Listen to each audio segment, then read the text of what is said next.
Hey, what's up, guys? It's Reid Young, aka Shootaa here, and for our 300th subscriber video, I wanted to do a little heads up commentary for you guys so we can get some live gameplay in here. Yeah, it's gonna be a fun video. I had never seen this opponent before, but just kind of messing around at some 50 no limit, for for like an introductory type gameplay. I thought I would keep the stakes lower and the spots simple. So yeah, let's jump into the action. Right off the bat, I get ace king, so that's sweet. Heads up.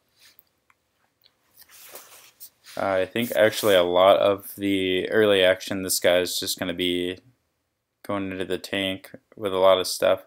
I get 3-bet very early, and heads up, a lot of the time that means a bluff, and I think people are just trying to like test out, how you're going to react against it, or they think you're just raising like any two and that you won't adjust correctly to their 4-betting frequency, which to you is unknown. So I can certainly see the thought process behind that, and I think it's a bit exploitive because I can just go in with a default plan of how I'm going to react to every single 3-bet, and he could choose any frequency and it's not gonna make me fold ace jack, you know what I mean? So I can continue pretty confidently against about any heads up player with a range that I've solved for just based on preflop raise sizing and things like that. So I think a lot of people do overvalue the first 3-raise opportunity as people are understanding more and more how to form a total game plan. So with all that in mind, I decided just to call with ace king because I think if I 4-bet, I don't think he's going to shove a hand as a bluff unless it's something like pocket sixes, and I race against that, so it's not the best time to get it in. And I think if I do flop a pair, he's going to represent it a ton of the time when he has a bluff. So my implied odds are awesome, just flatting with ace king pre-flop. I almost never do that, I would say, but I think that was just the spot to do it. I started opening to 3x.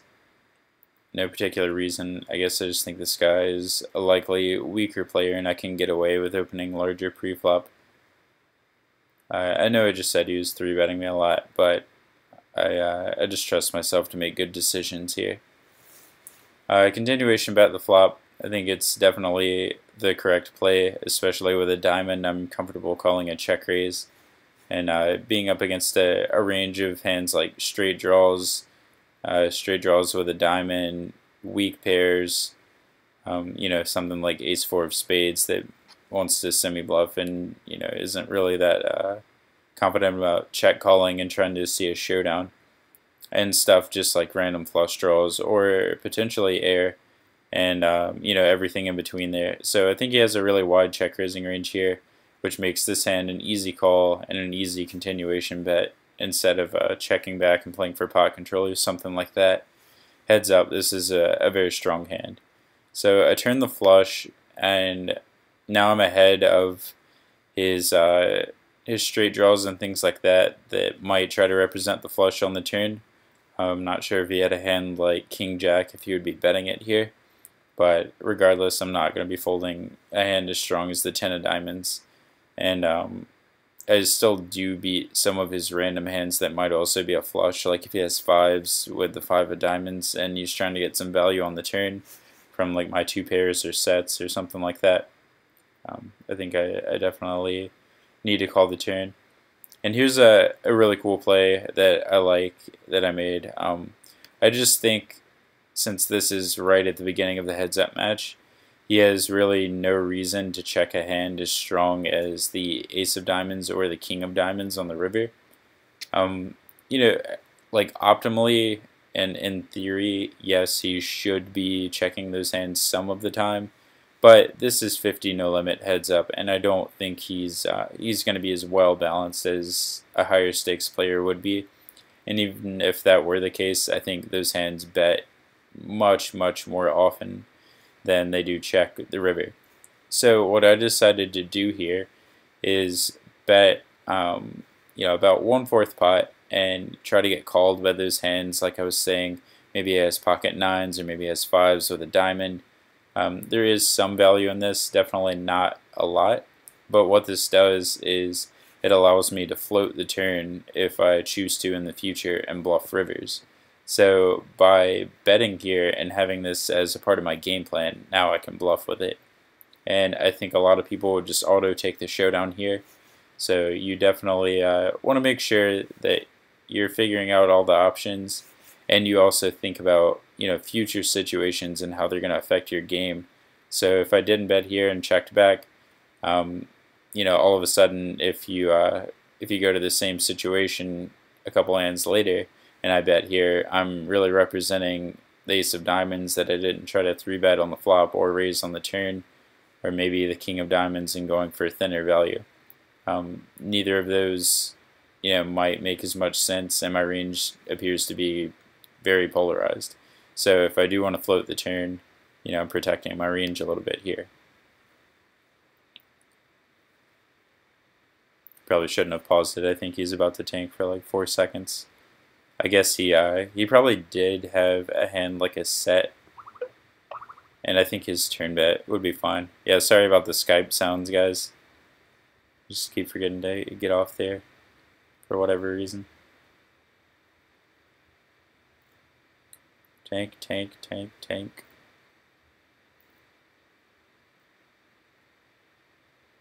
Yeah, so I guess now would be a good time to thank you guys for sharing all these videos.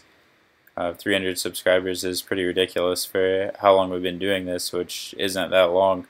And if you like this one, definitely click that like button and share it with some poker friends. Throw it up on Facebook, do whatever you want. It definitely helps get some more views, and we're definitely trying to build up the channel a little bit before the training site launches, just so we can show a lot of you guys at once how we're going to be doing things and what's going to be different about us. So don't get the wrong impression from the YouTube videos. They're just some quick hand reviews that I think you guys would like. It's definitely no testament to the quality we're going to provide. So with transformpoker.com, that is. At this time, nothing should be up on the domain, but we'll have a launch page when we're getting ready to go. So don't worry about missing out. You'll definitely hear from me and hear from everyone who's sharing stuff from the launch page. Should be a fun time. I think here I just tried to get A-side to showdown, and I don't think he bluffs taking this line very often, just because I think if he wanted to bluff, he would start on the turn a lot of the time, just because he can represent a few more jacks than I can. I mean, I wouldn't hate a call here. I don't think it's bad. My range is certainly appears weak to check back 3 times, so it's certainly reasonable that he would just give up with a hand like 4-5 offsuit on the turn, and then go ahead and bluff it on the river when you just figure there's no way he's good, and maybe he can fold out a hand like ace high or pocket twos. You guys can see I'm opening pretty much every single button. It's mostly a factor of, well, since I'm raising to 3x, it's mostly a factor of him just not re-raising me that often. So I'm not worried about getting 3-bet and giving up too many big blinds by folding too often. I just think his range is pretty strong. I just worked on a random re-raise bluff there with king 8 offsuit. I think it's fine. Usually re-raising with king x as a bluff isn't going to be the best idea, just because you're going to have a lot of king x hands for value. Like, if you're re-raising king 10 plus for value, then you don't really need to add that many bluffs. Contrasted to something like a jack, maybe you don't have as many hands that have jack x in them. So you could add some jack hands to your re-raising range as a bluff to balance out your jack high flop play a little bit. It's always nice. Queen 9 suited.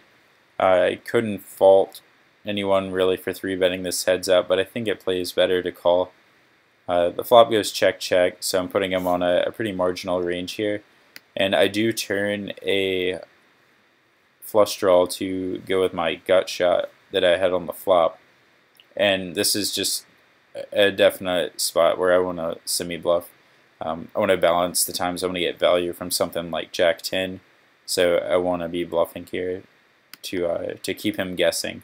And obviously sometimes I can make a straight or a flush. Definitely have great equity against his calling range.